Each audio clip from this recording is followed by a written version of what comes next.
राधे राधे। ओम नमो भगवते वासुदेवाय नमः। तो जब भगवान वामन रूप धारण करके राजा बलि का मांगने आए थे तो गुरु शुक्राचार्य जी क्या कहने लगे। भगवान के इस रूप को देखकर ऋषि लोग ज्ञान दृष्टि से उनको पहचान गए थे। उन्हें देख श्री शुक्राचार्य ने राजा बलि को एकांत में बुलाकर समझाया। शुक्राचार्य जी कहने लगे, हे राजा बलि, विष्णु तुम्हारा राज्य लेने के लिए अतीत के गर्भ से जन्म लेकर वहीं तुम्हारे यज्ञ में आए हैं, तो तुम इनको कुछ भी मत देना। हे राजन, मेरा कहना मानो। नीति शास्त्र का कहना है कि अपनी बुद्धि से गुरु की बुद्धि अधिक लाभदायक होती है। तब बलि कहने लगा कि हे गुरुजी, आप मुझे अधर्म की शिक्षा क्यों देते हो। घर पर आए हुए याचक को दान न देना राजा के लिए अत्यंत अधर्म की बात मानी जाती है, और यदि स्वयं भगवान विष्णु ही याचक बनकर आए हैं तो इसके बराबर मेरे लिए सौभाग्य की और क्या बात हो सकती है। मैं जितना भी यह करता हूँ केवल भगवान विष्णु की प्रसन्नता के लिए ही करता हूँ। हे गुरुदेव, इसलिए यह वटुक जो भी कुछ मुझसे मांगेगा मैं अवश्य इसको दान दे दूंगा। इतने में ही वामन भगवान राजा बलि के यज्ञ मंडप में आ गए। तब बलि ने अर्घ आदि देकर उनका आदर सत्कार किया, फिर हाथ जोड़कर खड़ा हो गया और कहने लगा, हे नाथ, मैं कृतार्थ हो गया, मैं धन्य हो गया जो आज अपने आपने यहाँ आकर दर्शन दिया। अब आप आज्ञा कीजिए, मैं और क्या आपकी सेवा करूं। मैं तो आपका सेवक हूँ, हे प्रभु आज्ञा दीजिए। भगवान कहने लगे, हे राजन, हमको तप करने के लिए 3 पग भूमि चाहिए। राजा बलि हंसकर कहने लगे, हे वटुक, तुमने यह क्या मांगा। कुछ धन, गांव या कोई शहर मांगा होता। वामन जी कहने लगे कि हे दैत्यराज, मुझको किसी प्रकार का कोई लोभ नहीं है। मुझे तो बस इतनी भूमि ही चाहिए जिसमें मेरा कार्य हो जाए। हे राजन, पृथ्वी का दान करना राजा का परम धर्म है।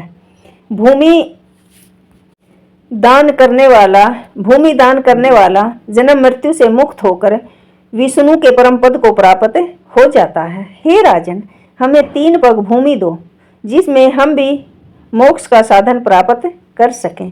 इतनी बात सुनकर राजा बलि जल युक्त टूटी वाला लोटा लेकर भूमि का संकल्प करने के लिए तैयार हो गए। तब शुक्राचार्य जी तपोबल में अपना सूक्ष्म रूप बनाकर राजा बलि को संकल्प करने से रोकने के लिए लोटे की टूटी में जल रोक कर बैठ गए।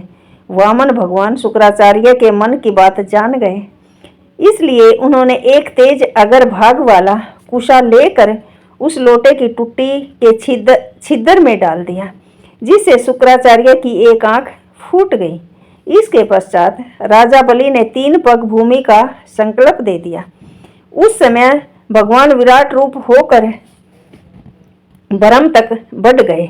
विराट रूप भगवान ने 2 सारा ब्रह्मांड नाप लिया। फिर पांव विराट रूप भगवान ने 2 पग में सारा ब्रह्मांड नाप दिया। फिर पांव के अंगूठे से ब्रह्मांड फूट गया। उस फूटे हुए मार्ग से पानी के बहुत से स्रोत बहने लगे। भगवान विष्णु का पैर उस जल से धोया गया। वह निर्मल लोक पावन जलधारा का रूप हुआ। वही जल ब्रह्मा आदि देवताओं को पवित्र करता हुआ सप्त ऋषियों से सेवित सुमेरु पर्वत के ऊपर पड़ा तथा गंगा के नाम से विख्यात हुआ। इस दृश्य को देखकर ब्रह्मा आदि सब देवता और ऋषि मुनि स्तुति करने लगे कि हे सबके स्वामी, हे अनंत मूर्ति, आपको हम नमस्कार करते हैं। इस प्रकार की स्तुति सुनकर भगवान ने सब देवताओं को उनका अपना अपना स्थान दे दिया और बलि को रसताल में भेजते हुए उसको वरदान दे दिया कि अग्नि में बिना मंत्र के जो हवन किया जाता है तथा अपवित्रता से कुपात्र जो दान दिया जाता है या हवन किया जाता है वह सब बलि को प्राप्त होगा। इस प्रकार भगवान ने देवताओं को सुंदर स्वर्ग तथा बलि व अन्य दैत्यों को रसताल दिया। इतना सब कुछ करके विराट रूप भगवान वामन रूप हो गए। तब देवताओं तथा ऋषियों ने भगवान की स्तुति की। तदंतर वामन जी तप करने चले गए। इस प्रकार ऐसी पावन गंगा की उत्पत्ति भगवान के चरणों से हुई, जिसके स्नान एवं स्मरण मात्र से जन्म जन्मांतर तक के पाप नष्ट हो जाते हैं। ओम नमो भगवते वासुदेवाय नमः। 25वां अध्याय संपूर्ण।